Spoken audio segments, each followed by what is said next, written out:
kullu mauludin yuladu ala fitrah. Setiap bayi yang lahir ke alam dunia adalah suci, bersih dari dosa. Jadi ibu-ibu ketika waktu lahir itu bersih, gak ada dosa.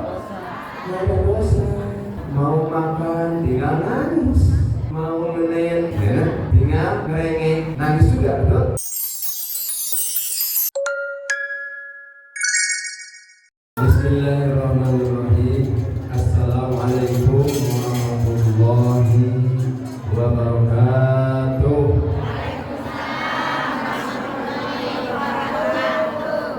Innal hamdalillah usalli wa usallimu ala rasulillah wa ala alihi wa sahbihi wa mawala.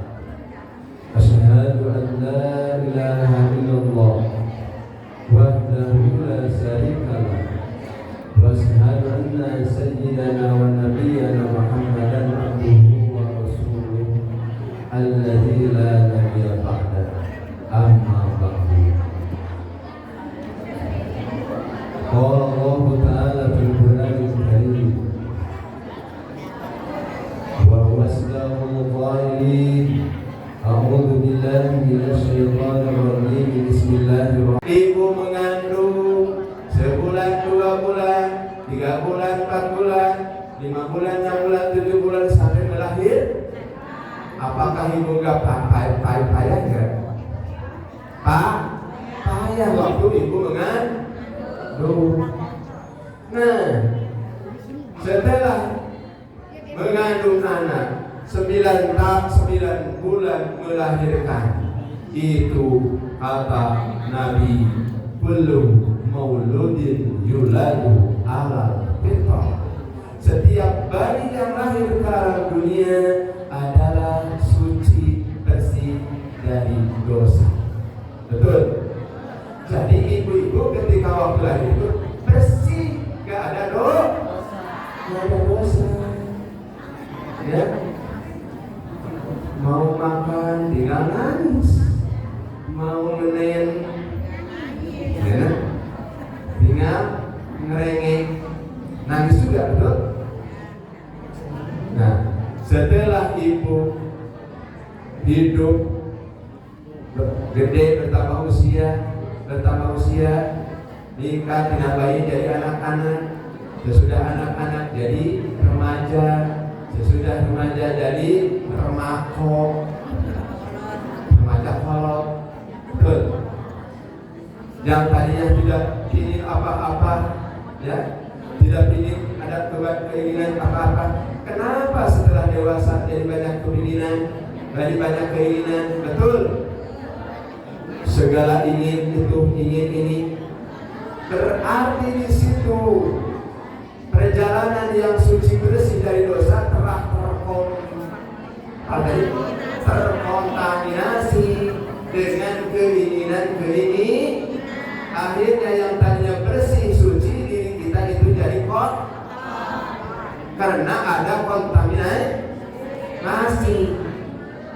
Apa yang disebut kontaminasi? Ketika kita hidup, ya, jadi kotor.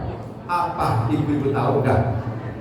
Kalau tadi air yang turun bersih dari gunung, dari sumber air, dari mata air, turun ke bawah terkontaminasi, adanya lumpur, adanya kerikil, adanya bebatuan dan lain sebagainya, jadi kotor. Ibu juga tadinya bersih dari lahir, kenapa jadi nenek-nenek dan kotor? Betul? Berarti itu ibu yang nenek-nenek telah terkombinasi. Betul. Bagaimana supaya bersih? Karena Allah tidak mengharapkan hambanya yang tadinya lahir bersih datang ke Allah kotor. Inna lillahi wa inna ilaihi raji'un. Asal dari Allah, kembali lagi kepada Allah. Asal bersih, harus kembali lagi bersih. Pakaian ibu yang tadinya bersih dipakai, akhirnya jadi leduk, jadi lecek. Setelah dilecek, gimana ya? dicuci, digesek, ditumbuk, digosok. Setelah digosok, dijemur, setelah kering, diistrikan, baru bersih, dimasukin lagi ke lemari. Nah, pertanyaannya itu, yang menjadi pertanyaannya, apa yang menjadikan kontaminasi di perjalanan ibu dari tadi suci bersih menjadi kotor? Kira-kira apa? Tahu gak? Pertanyaannya, yang tadi bersih ibu jadi kotor, lamukan dosa, terkontaminasi tadi, apa yang menjadikan yang disebut kontaminasi badan ibu, jiwa raga ibu jadi kotor? Dengan adanya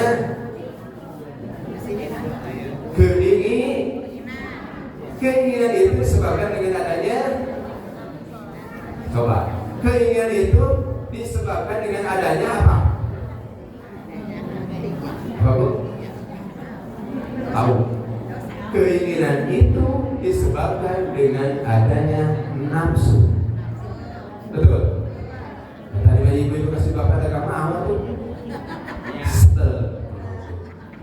Kelantaran ada nafsu birahi, jadi senang bapaknya, cantik banget, ganteng banget gitu. Jadi terkombinasinya badan ibu, lahir dan batin ibu dengan adanya nafsu. Apakah nafsu itu jelek atau bagus? Pertanyaannya bagaimana, Bu? Atau bagus aja atau jelek aja? Nah, jawabannya nafsu itu ada yang bagus, ada yang jelek. Betul.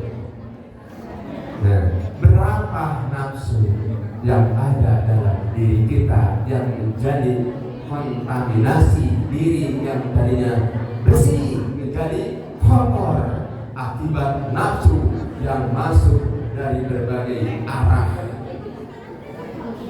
Berapa nafsu, Bu? Ingin tahu? Coba kalau ibu sudah tahu ya nafsu berapa?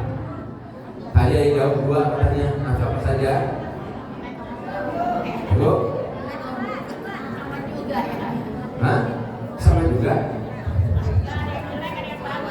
Ada yang jelek, ada yang bagus. Oh itu dua itu. Ada yang jelek, ada yang bagus. Nah, menurut pendapat Syekh Muhammad Nawawi Al-Jawi, napa Allahu bihi muslimin, di dalam kitab Fathul Ghais beliau mengatakan, ya, pan nafsu satu roda. Nafsu itu ada 7 martabat. Berapa, Bu? Nah itu yang 7 itu yang mengkombinasi, yang mencampuri jadi kotornya, mempengaruhi jadi baiknya atau kotornya diri kita. Ada tuh 7.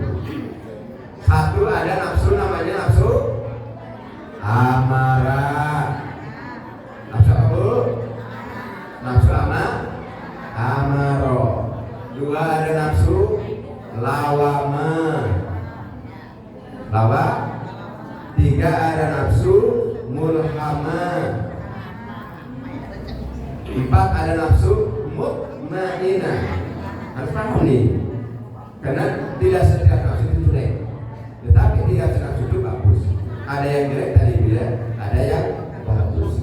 1 nafsu amarah, 2 nafsu lawama, 3 nafsu mulhama, 4 mutmainah, 5 rodiyah, 6 mardiyah, 7 kamilah.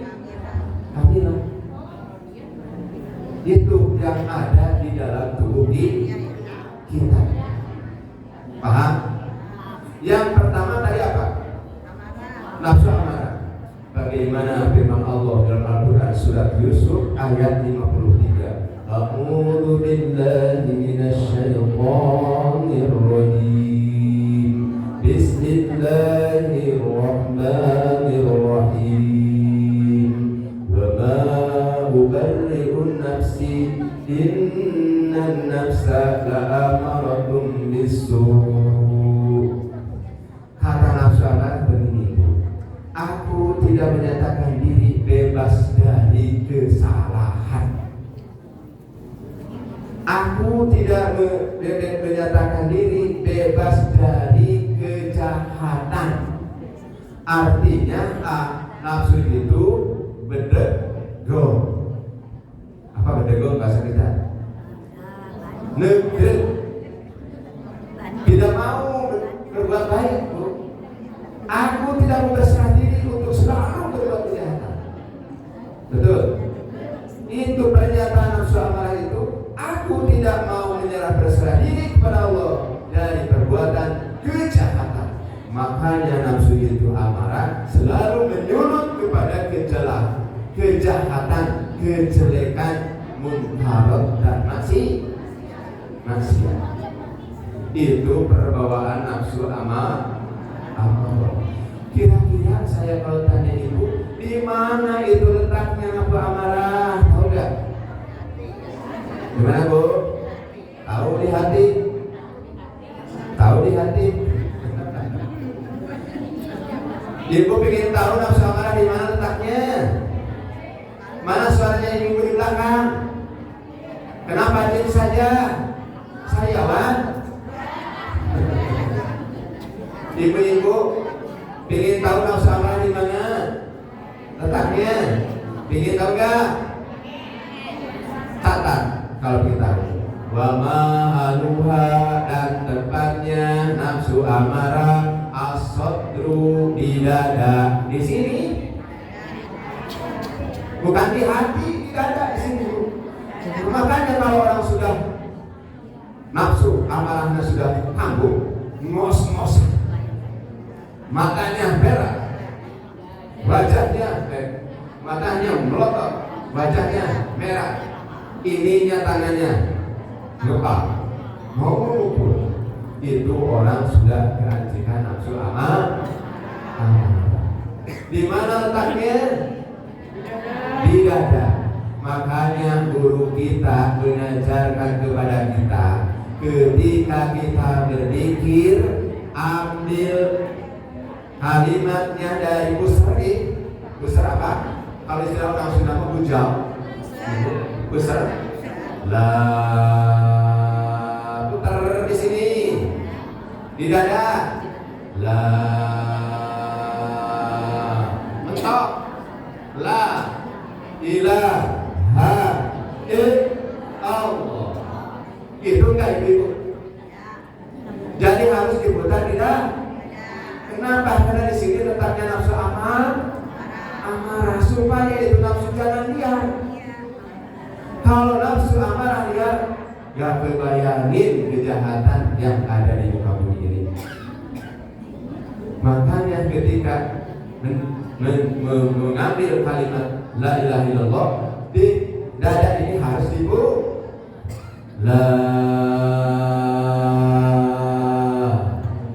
ilaha illallah. Ada tujuannya ibu, bukan sembarangan. Ini harus ke sini, putar ke sini, balik ke sini, turun, naik ke kiri, turun lagi. Allah. Itu ada makna yang tersirat di dalam kalimat ini. Karena di dalam tubuh kita ada 7 sifat nafsu. Maka nafsu-nafsu itu harus dikuasai, harus dilingkari dengan kalimat Allah, kalimat la ilaha illallah. Kalau tadi ada pembersihnya untuk air supaya diminum, kita ada penyulingan, betul tuh. Makanya untuk membersihkan hati kita dari kejelekan, dari terkontaminasi perbuatan dosa, maka kata Nabi, likulli syai'in siqalun. Setiap sesuatu itu ada pembersihnya. Wasikol kolbi adzikri, dzikrullah. Setiap sesuatu ada pembersihnya, dan untuk membersihkan hati adalah berzikir kepada Allah. Itu zikir yang kita amalkan itu untuk membersihkan hati, karena di dalam hati kita ada ada tahu kan? Ada apa itu runtah? R-nya ria, A-nya apa? Ya runtah. R, U-nya U-nya ujung. Ria ya, R-nya ria, I-nya ya di. Ru-nya R-nya ria, U-nya ujung, Ta-nya takabur, A-nya lagi abul, H-nya apa? Itu penyakit ya, penyakit yang ada di dalam hati kita. Makanya runtah harus dibuang, harus dibersihkan. Dengan cara apa kita runtah yang ada di hati? Yaitu dengan mengomandangkan, mendawamkan, mengamalkan kalimat zikrullah. Nah, sudah. Apa bala tentaranya nafsu amarah?